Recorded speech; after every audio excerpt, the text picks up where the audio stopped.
প্রার্থী হয়েছেন, আপনি কি প্রচার কার্যক্রম শুরু করছেন এবং দ্বিতীয়বারের মতো আইএসএফ প্রার্থী মনোনীত হয়েছেন, আপনি কি বলবেন? প্রার্থী গতকাল হয়েছে, গতকালেই আমার পার্টির কর্মীরা হাড়োয়াতে প্রচার শুরু করে দিয়েছে। আপনারা দেখেছেন গতকাল আমাদের এখানে হাড়োয়াতে আমি আসার পরে আমাদের ছেলেরা আমাকে নিয়ে র্যালি করেছে, টোটাল হাড়োয়া বাজারই ঘুরেছে। তাদের উচ্ছ্বাস এটা দেখে আমি আনন্দিত এবং আপ্লুত যে কর্মীরা যদি পাশে থাকে অনেক কিছু করাই সম্ভব। হাড়োয়া বিধানসভার কর্মীরা, হাড়োয়াবাসীরা আমার সঙ্গে আছে, আশা করি আমি জয়যুক্ত হব। আমরা দেখি তৃণমূলের তরফ থেকে যখন মার্টিন সাহেবকে তৃণমূল কংগ্রেসের প্রার্থী প্রকাশ করা হয় তখন তৃণমূলের কাছে আর গোষ্ঠীদ্বন্দ্ব দাঁড়িয়ে গেছে, ওদের এমনি পায়ের তলার মাটি সরে গেছে। 2011 সালের পর থেকে হাড়োয়াতে দেখলাম না যে হাড়োয়ার যে এত টিএমসি লিডাররা আছে, তাহলে তারা কি অযোগ্য? কাউকে প্রার্থী করা হলো না তাদেরকে। প্রতিবারেই বহিরাগত, এবারেও বাদুড়িয়া থেকে হাড়োয়াতে প্রার্থী। তাহলে কি হাড়োয়ার যারা টিএমসি লিডাররা আছে তারা কি যোগ্য ব্যক্তি নয়? তারা এমএলএ হওয়ার মতো কেউ নয় দলের কাছে? তাহলে সেটাই দল মনে করে, রুলিং পার্টি সেটাই মনে করে। আমার তো মনে হয় বহিরাগতকে হাড়োয়াবাসী মানবে না। অনেকবার মেনে এসছে, মেনে আর 2011 সালের পর থেকে তার নিট ফল কি? জিরো। হাড়োয়াতে 2011 সালের আগে যে সরকার ছিল, সে সরকারের আমলে হাড়োয়া, বিশেষ করে আপনারা জানেন মৎস্য এলাকা, প্রায় 30,000 বিঘা খাস জমি আছে। ওই খাস জমি পাট্টা হোল্ডার যারা ছিল পাট্টা করে দিয়েছিল। উক্ত খাস জমিতে কি হলো, 11 সালের পর থেকে টিএমসির যে দুষ্কৃতী গুন্ডা বাহিনীরা আছে তারা ওই খাস জমিগুলো দখল করে নিয়ে তারা ওই লিজের টাকা তুলে খাচ্ছে। আর বছরে একটা সামান্য 200-300 টাকা করে পাট্টা হোল্ডারদের টাকা দিচ্ছে। সেটা তাদের তো মেন যে টাকাটা পায়, তারা সে টাকাটা পাচ্ছে না। আমি আপনাদেরকে কথা দিচ্ছি, হাড়োয়া বিধানসভায় আমি জিততে পারলে হাড়োয়া বিধানসভায় 30,000 বিঘার উপরে যে খাস জমি আছে, উক্ত জমি কিন্তু আমি তাদের জমি যে পাট্টার টাকা লিজের, আমি কিন্তু তাদের সঠিক যে টাকা পাই তার ব্যবস্থা কিন্তু আমি করে দেবো। আমরা দেখি গত কয়েকদিন আগে ভাঙন বিধানসভার ভাঙনে একটা বোমা বিস্ফোরণ হচ্ছে, ওই দিনকে একটা লাশ উদ্ধার হয়েছে হাড়োয়া বিধানসভার যারা টিএমসি লিডাররা আছে তাদের কাজ আপনারা জানেন। এর আগে পঞ্চায়েতেও দেখেছেন আমাদের অনেকে নমিনেশন দিতে দেয়নি। নমিনেশন অনেকে কষ্ট করে দিলেও নমিনেশনগুলো কীভাবে উইথড্রল করিয়েছে তাদেরকে। এবং যে মারা গেল কে, সে হাড়োয়া বিধানসভার চাপাতলা অঞ্চলের গাংনিয়া বুথের বুথ সভাপতি। তাহলে একটা বুথ সভাপতি হাড়োয়া থেকে ভাঙড়ে বোম বাঁধতে যাচ্ছে, তারা সারা রুলিং পার্টি নিয়ে যাচ্ছে, তাহলে তাদের কী অবস্থা আপনি বুঝতে পারছেন? এই ওয়েস্ট বেঙ্গল, পশ্চিমবাংলাকে তারা ইচ্ছাকৃতভাবে রক্তাক্ত করার চেষ্টা করছে এবং একটা জঙ্গি ঘাঁটি এই ধরনের করার চেষ্টা করছে মুসলিমদের কলমানিত করার জন্য। নট অনলি মুসলিম, আরও বিভিন্ন যারা আছে তাদের। এবং এই আমাদের আব্দুল মতিন সাহেব যে প্রার্থী হয়েছে, অবশ্যই আপনারা জেনেছেন উনি সমাজসেবা। তা সমাজসেবা দলে এসে সমাজসেবা করতে হবে এরকম কোনো ব্যাপার নেই। কিন্তু উনি এমন একটা দল চুজ করেছেন, বলতে বাধ্য হচ্ছি চোরের দল এটা। কিসের চোর? শিক্ষা চোর। আপনারা জানেন শিক্ষা দুর্নীতিতে পার্থ চ্যাটার্জি জেল কেটেছে, জ্যোতিপ্রিয় মল্লিক খাদ্যমন্ত্রী উনি জেল কেটেছে। এনাদের প্রত্যেকটি ধাপে ধাপে এমন কোনো ধাপ নেই যে চোর নেই বা চুরি করছে না এনারা। তাহলে এরকম একটা দলে ঢুকে তিনি সঠিক সিদ্ধান্ত নিলেন কি ভুল সিদ্ধান্ত নিলেন? আমার তো মনে হয় যে উনি যেরকম সমাজ কল্যাণ কাজ করছিলেন, এখানে এসে ওনার দলে ঢুকে ওনারই তার মানে খারাপ হলো, এটা আমার মনে হয়। দল তো আরও অনেক ছিল, অন্য দলেও ঢুকতে পারতেন বা দলে না ঢুকেও কাজ করতে পারতেন।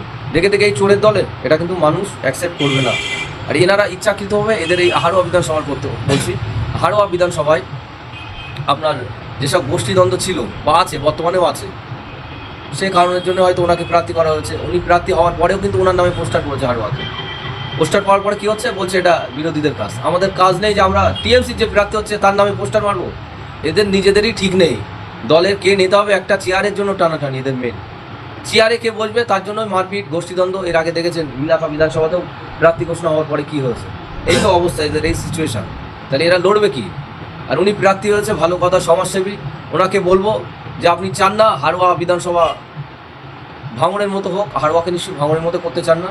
তা আপনাকে একটা কথাই বলবো যে হাড়োয়া যাতে শান্তভাবে ভোটায়, প্রত্যেক বুথে সঠিকভাবে ভোট দিয়ে প্রত্যেকে যাতে ভোট করাতে পারে, এজেন্ট দিয়ে ভোট করাতে পারে, সেই ব্যবস্থা অবশ্যই আপনি করবেন। আর আপনার কাছে এটা আশা রাখবো যে ভোট যাতে সঠিকভাবে হয়। আপনাদের টিএমসি পার্টির যেসব গুন্ডা বাহিনীরা আছে, আমি চাইবো যে তারা গুন্ডামো করে যেন রাজনীতি না করে। আপনি যদি নিজেকে মনে করেন যে আমি একটা ধর্মগুরু, আমি সঠিকভাবে ভোট করাবো, তাহলে সেটা যেন হয়, সঠিকভাবে ভোটটা করাবেন। এবং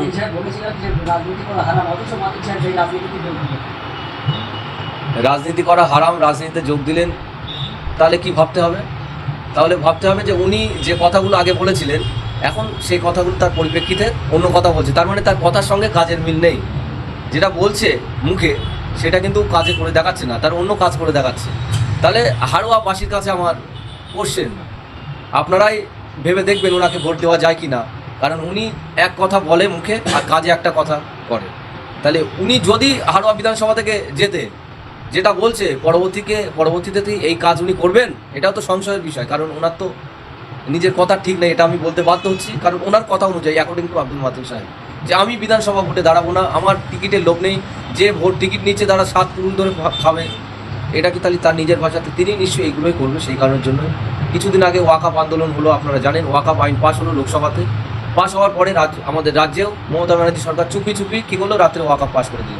এত আন্দোলন ওয়াকআপ এখানে পাস করতে দেবো না, তারপরে কি বললো ওয়াকআপ নিয়ে কাউকে ঝামেলা করতে দেবো না, আপনারা ঝামেলা করলে আমি কিন্তু এখানে আমার ছাড়া খারাপ কেউ হবে না, দিল্লি গিয়ে আপনারা ওয়াকআপ আন্দোলন করবেন। এবং কি সবাইকে ডাকলো, যারা আলেম যারা ছিল আর বিভিন্ন লোকজন ছিল ওনাদের ডাকলো, মিটিং করলো, কি আপনার ব্রিগেড সমাবেশ হবে, এটা হবে ওটা হবে, কিন্তু বন্ধ সব কিছু। বিষয়টা কি বুঝলাম না, কিছু আলেম ওটা মেনে নেয়নি, কিছু আলেম মেনে নিয়েছে, আন্দোলন করা ছেড়ে দিলেন, তার ভিতরে আব্দুল মাতিন সাহেব আপনারা দেখেছেন। হ্যাঁ, তাহলে কারণটা কি? তাহলে কি এই 2026-এর টিকিট? তাই তো আমার মনে হচ্ছে যে 2026-এর টিকিটের জন্যই ওয়াকআপ আন্দোলনকে উনি স্থগিত করে দিয়েছেন। কলকাতায় ব্রিগেড যে সমাবেশ হওয়ার কথা ছিল এটাও হলো না।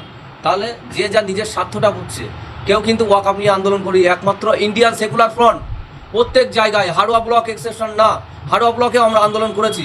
আর ওয়েস্ট বেঙ্গল থেকে কিন্তু সর্বপ্রথম ইন্ডিয়ান সেকুলার ফ্রন্টের চেয়ারম্যান নওশাদ সিদ্দিকী ভাইজান কিন্তু সুপ্রিম কোর্টে মামলা করেছে, সেই মামলা কিন্তু এখনও চলছে। আর আপনারা বড় বড় কথা বলছেন, রুলিং পার্টির যারা নেতারা আছে, এই করব ওই করব, আপনারা ওদের জিজ্ঞেস করবেন তো, আপনাদেরকে আমি বলছি, মিডিয়ার ভাইদের বলছি যে ওয়াকআপ নিয়ে বলুন আপনারা কি বলতে চাইছেন, ওয়াকআপের কি সমস্যা, ওয়াকআপটা কি হবে, ওয়াকআপ নিয়ে কি বলতে চাইছেন আপনারা তুলে ধরবেন, জিজ্ঞাসা করবেন ওয়াকআপ নিয়ে। ওয়েস্ট বেঙ্গল থেকে ভোট কাকে দেওয়া হয়েছিল লোকসভাতে, যারা ভোট দিতে যায়নি, যেসব এমপি কেন যায়নি, কিসের জন্য ভোট দিতে যায়নি? বসিরহাটে হাজিনুল ইসলাম অসুস্থ, তার সত্ত্বেও ওনাকে টিকিট দেওয়া হয়েছিল, তাহলে কিসের জন্য ওনাকে টিকিট দেওয়া হয়েছিল? একটা অসুস্থ, উনি মারা গেছে, উনি যদি বেঁচে থাকতেন তাহলে তো উনি তো একটা ওয়াকআপের বিরুদ্ধে উনি ভোট দিতে পারতেন, তাও ইচ্ছাকৃত সেই ভোট এখনও হচ্ছে না। এখানে 3 তালাক বিল যখন পাস হলো তখন কি করলো, তখন এই মমতা ব্যানার্জির সরকার মোদির কিন্তু বিরোধিতা করেননি, উনি চুপ ছিলেন। একটা আইন যখন পাস হচ্ছে, আমি একটা আইনের লোক হয়ে বলছি, একটা আইন যখন পাস হয় লোকসভাতে, সেই আইনের আমি বিরোধিতা যখন করবো না, চুপচাপ থাকলাম, তার মানে কি? তার বিরুদ্ধে ভোট দিলাম না, তার পক্ষে ভোট দিলাম না, তার পক্ষে ভোট না দিলে, তার এই বিপক্ষে ভোট যখন দিলাম না, তাহলে ধরেই নেওয়া হবে তার পক্ষে ভোট দেওয়া। তাহলে তারা কি করছেন? এই সরকার, আমার তো মনে হয় এরা একে অপরের পরিপূরক, বিজেপি সরকার আর টিএমসি সরকার, উপরে যা করছে ওর সঙ্গে নিচে সেটিং। আপনারা ভেবে দেখবেন এদেরকে ভোট দেওয়া যায় কি না। এসআর নেই, এত কিছু হলো, মমতা ব্যানার্জি সরকার 95% কমপ্লিট হয়ে গেল এসআর, তারপরে উনি সুপ্রিম কোর্টে গিয়ে দেখাচ্ছে যে আমি আছি আপনাদের সঙ্গে, এই হবে তাই হবে, কোনো কিছু মানতে দেবো না। কলকাতাতে ধর্ণা করলেন, তার আদেও কি কোনো লাভ হলো? সেই তো 25 লক্ষ মানুষ টোটাল যে আন্ডার অ্যাডজুডিকেশন ছিল সেগুলোর থেকে কিছু বাছাই করে এসছে, আর 60 লক্ষ থেকে যেগুলো এখনও বিচারাধীন আছে, ম্যাক্সিমাম লোক ভোট দিতে পারবে না, সেগুলো তার দায়ী কে? মমতা ব্যানার্জি সরকার। কারণ এসআইআরের জন্য তিনি কিন্তু অ্যাপ্লাই করেছিলেন, এবং বিজেপি সরকার, দুজনে বোথ পার্টিস আর সমান দায়ী, দুজনেই সমান দায়ী এর জন্য। কিন্তু এরা মুখে বলছে যে এসআইআর হতে দেবো না। এই কর্মীগুলো কার? যে বিএলও কর্মী, তারা কার? এই রুলিং পার্টি, ওই মমতা ব্যানার্জি সরকারের। আপনি বললে করতে দেবো না, আর আপনি কর্মী দিয়ে সাহায্য করছেন, এগুলো কোনো হয়? সব এদের সেটিং।